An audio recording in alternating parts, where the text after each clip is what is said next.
espiritu ng gumagamit. Kung pag ito'y tumigil na sa kanilang ginagawang kawalang yan, kasamaan. At dalawa tunuan niyo na ang ating kailitin.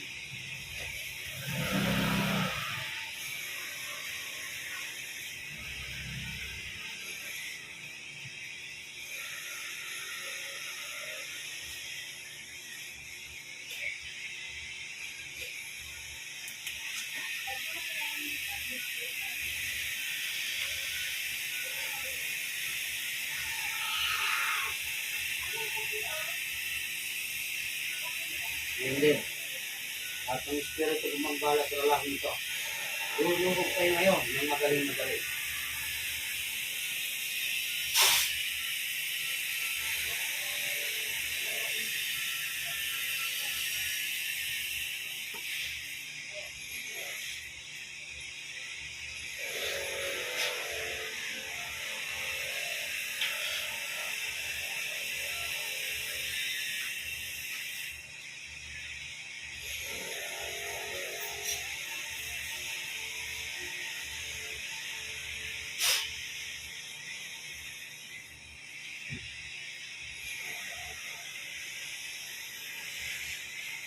Espiritu na mangkukulam. At siyang gumambala kay Jess. Ayun din. Makikipag-usap ka sa akin ngayon na.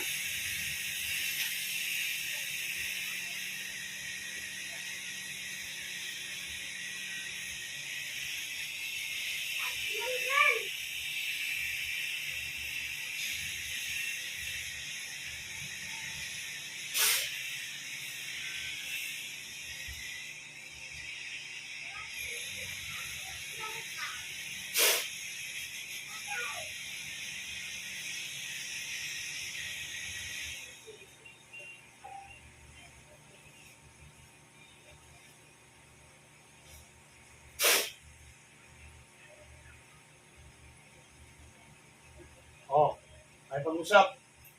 Makipag-usap. Aalisin ginarga. Aalisin. Sagot. Aalisin mo. Ha? Aalisin mo. Ikaw ba'y napagutusan lang? Napagutusan ka lang? Ha? Sagutin mo ko. Napagutusan ka lang. Sagot. Magkano binayad sa'yo? Kasi mong mamatay na. Ha? Tatanggalin mo kayo ng gamot kay Tess. Ha? Ay, kakaintindihan tayo. Sige, alisin mo. Lahat. Tatanggalin mo dyan. Dalawang kamay gamitin mo. Lahat. Meron pa yan. Ubusin mo lahat. Gusto mo patayin kita? Sasagutin mo lahat ng aking katanungan. Ha? Meron pa yan. Ubusin mo. Ikaw rin ba may kagagawa niyan dito sa mga ng katawan ng bata? Ikaw ba? Ikaw rin ba? Iyo. Isa. Magkano binayad kayo? Magkano binayad kayo? Magkano? 2,000. Ha? Ha? Malapit ka lang ba sa pilituran dito, malayo? Malapit lang. Masama kang magbukulong ka. Manggagapit ka ba? Magbukulong lang. Bayaran. Yun ang buto sa'yo, babae. Malaki na buto sa'yo. Ha? Malalaman natin yan. Ngayon, alisin mo muna yung ginagawa mo sa babae ito. At bilisan mo. Bakit ba itong bata ang ginamay mo? Anong dahilan? May galit din ba yung tao? O, bakit pa itong bata ginamay? Sumagot ka! Kung ayaw mong mamatay, sumagot ka! Anong dahilan? Bakit pa itong bata walang inalaman pinatrabaho? Galit! Anong kinagalit dito? Ay, alam ko na to. Nakpo. Tempo ka na. Ngayon, tatapusin na kita. Ikaw yung gumawa sa magulang nito, di ba? Di ba?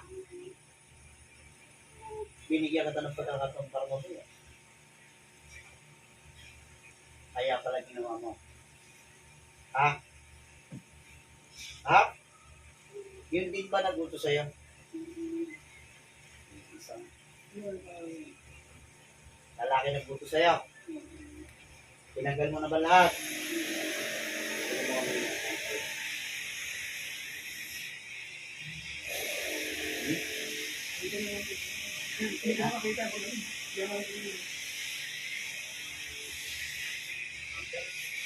Tanggal na. Tatanggal ko. Pagkakami na yung tinanggal ko sa'yo. Kasi yung makikita ka niyan, ganun nangyayari yan.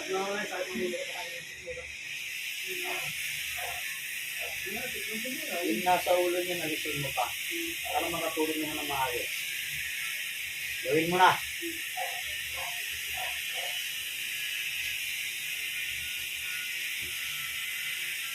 Isang pa na kapangyarihan.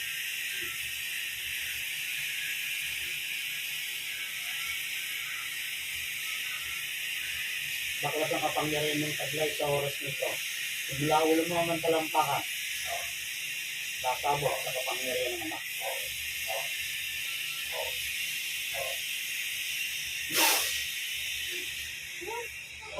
Ngayon, madaramdaman ng maiiyak.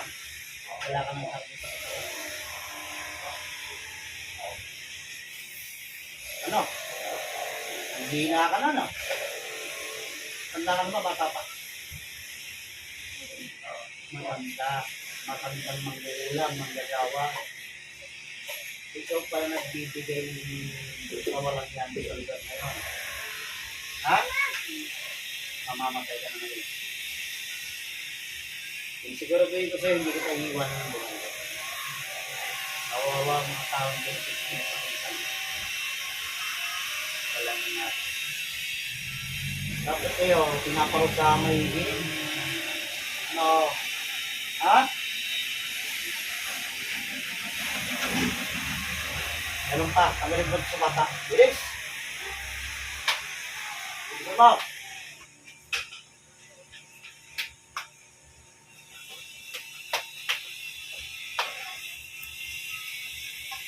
Meron ba ako nakikita sa tiyan niya? Sa tiyan ni Jess, gising mo rin. Bilisan mo. Alam mo dito, alam mo. Lahat ng hangin niya, nang inagda mo dyan, tanggalin mo. Ito lang yung hihintay mo. Lang ka lang. Dito ka, sige. Espiritu na siya nagutos sa pamperwisyohin. Ang batang ito, maging ang lalaki na ng dirito. Tinatawag kita. Napaan ka man sulong ng bahay mo. Lulukog ka ng madaling sa loob ng katawan ng babae nito. Ngayon na.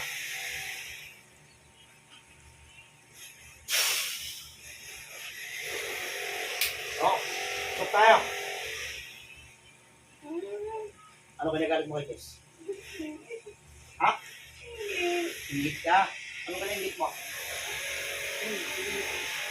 Ano kinagit mo? Buhay niya. Bakit ang buhay mo? Baksak. Baksak, di ba? Oo. Lalo babagsak yan kasi nagpapakulang ka. Nagbayad ka ng 2,000, sana pinakain mo na sa pamilya mo. Tumaba pa pamilya mo. Ano ngayon yan? Nauli na kita. Ano gusto mo? Pagsabay mo kayong dalawang makukulang mo? Ha? Ha? Walang niya mo rin. Bakit kayo mga tao? Wala na kayong kaligayahan sa sarili mo. Huwag kayong karapin ng Panginoon. Gusto niyo pa magpataas pa? Kung ganyan ka lang, ganyan ka lang. Hindi kaligayahan ng Panginoon. Kapag sinabi mo yan. Ngayon, ano masasabi mo ngayon? Pag itong batang ito na walang kinalaman niya, sinatrabaho mo rin. Ngayon, nahuli ka na. Ito rin pala yun. Nagtatrabaho din sa nanay niya. Ha? Oo. Dapat mabakit ang buhay. Hmm? Ha? Oh, bakit? Bigyan mo ko isang magandang dahilan. Para mabuhay ka. Ha? Nakaw. Nasabi mo na rin niya. Anong ginawa mo? Ibabalik ko sa'yo lahat ng ginawa mo sa bahay ito. Mamili ka rin. Para matuto ka. Ngayon, bahala raw pa paano mo papagamit sa sarili. Para madala-dala ka. Pero, i-tripling ko ang lahat ng pinakarga mo. Para magdusa ka. Puro kasamaan, kawalang yaan. Ha?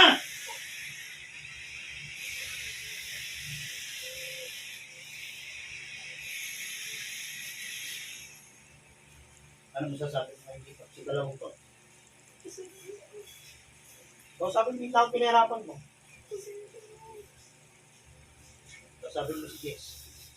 Kilala mo yan eh. Huwag mo lang kung sino mo. Hindi ako nagpapamin ng tao. Sino yan? Yan, lalaki yan. Basta alam mo, lalaki yan. Pero yung tumatakbo ang pangalan niya, hindi pa sabi. Ano Sabi mo? Ano bang gawin ko sa akin? Eh, pinagtrabaho lang ako para sa pamilya ko. Sumagot ka ng maayos.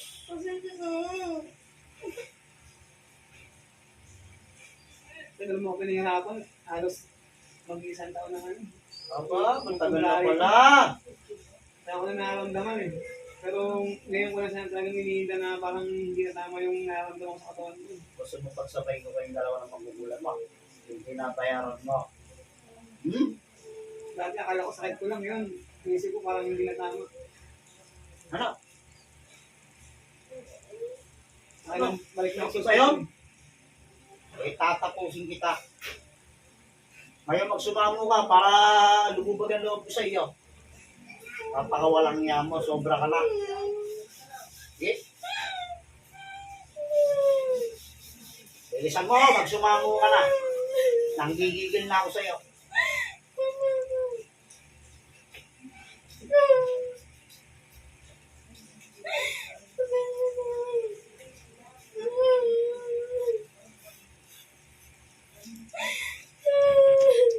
Ngayon, yung mga nakaraang buwan, mga nakaraang araw, tuwang-tuwa ka kasi nahihirapan ka. Ngayon, ikaw naman ngayon ang mahirapan. Tandaan mo sinabi ko. Ano? Sinabi ko sa'yo, ayaw na kitang pagkukulay, di ba? Anong ginawa mo? Anong ginawa mo? Ha? Umulit ka pa din. Ha?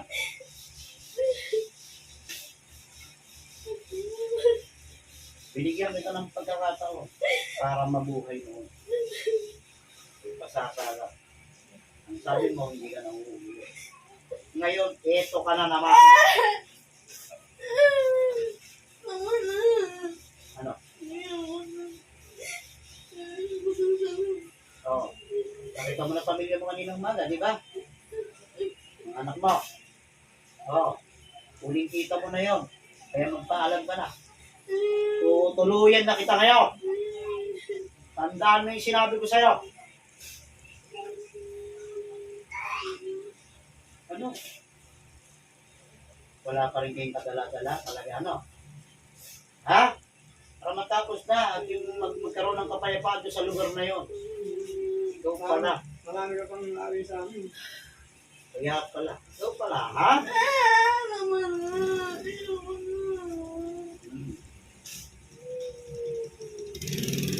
Sasabay mo kayo ng mga ito. Yung mga walang kamalay-malay doon, nag-donation sa ginagawa niyo. Ayan, sinabi ko sa'yo. Dalawa lang pamimiliin mo sa akin. Hospital o cemetery. Kapag sinuwerte ka, hospital ka sa oras nito. Kapag minalas ka, punerarya ka na. Ngayon, Sige, magsisi ka na. Para kung madali ka, nakapagsisi ka na sa lahat ng ginawa mong kawalangyaan sa mga tao. Ikaw ang nagdala ng salot doon sa lugar na yun. Ah. Tatapusin mo na kaya. Alam ka na. Alam mo na. Ayaw mo? Tayo gusto. Gagawin ko yan. Pero ibabalik ko sa iyo ang lahat ng pinagawa mong kawalangyaan sa tao. Latanasin mo yan sa oras na ito. Mula sa oras dito, nilulukot ko sa iyo ang lahat ng espiritu. Espiritu ng kawalangyaan mo. Masang nagdala ng kawalangyaan. Ako. Dadamayin mo sa oras na ito.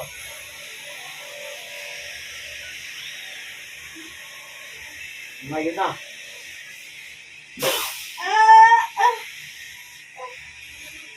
Ah. Kaya ako ito makausap. Balikin mong ulam sa katawan.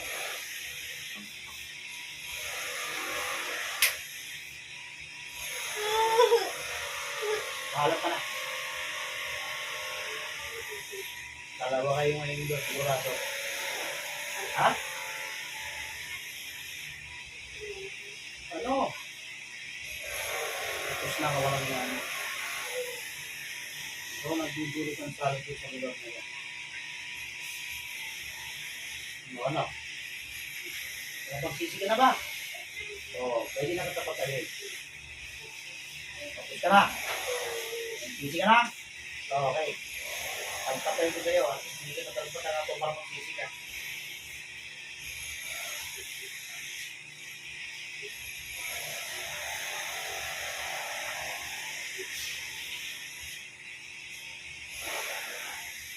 Hatulang na kita.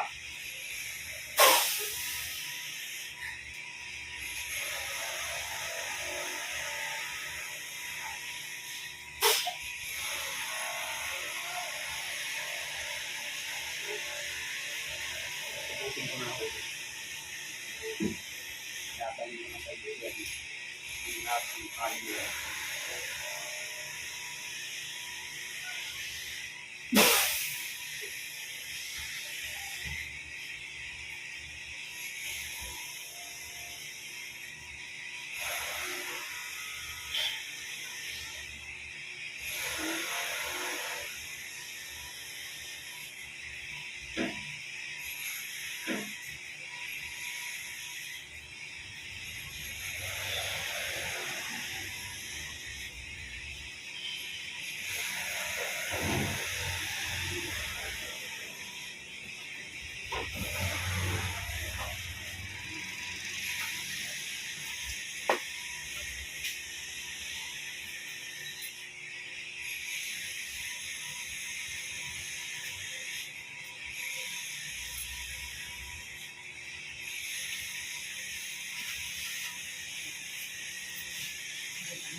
Pinagaling mo kayo ng umakit ng karamdaman sa oras nito. Kaya pa nangingiwag ko sa inyo.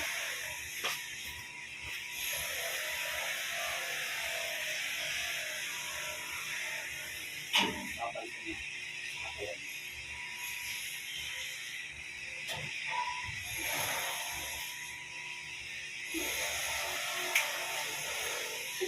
Okay lang? Ha? Okay lang? Ha? Ba't tumiyak? Tumiyak? Ano lang? Ha?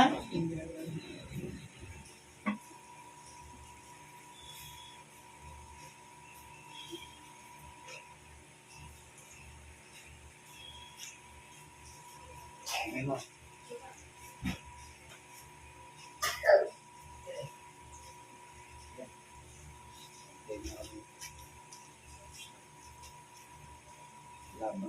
ano? Alam mo niya rin? Hindi.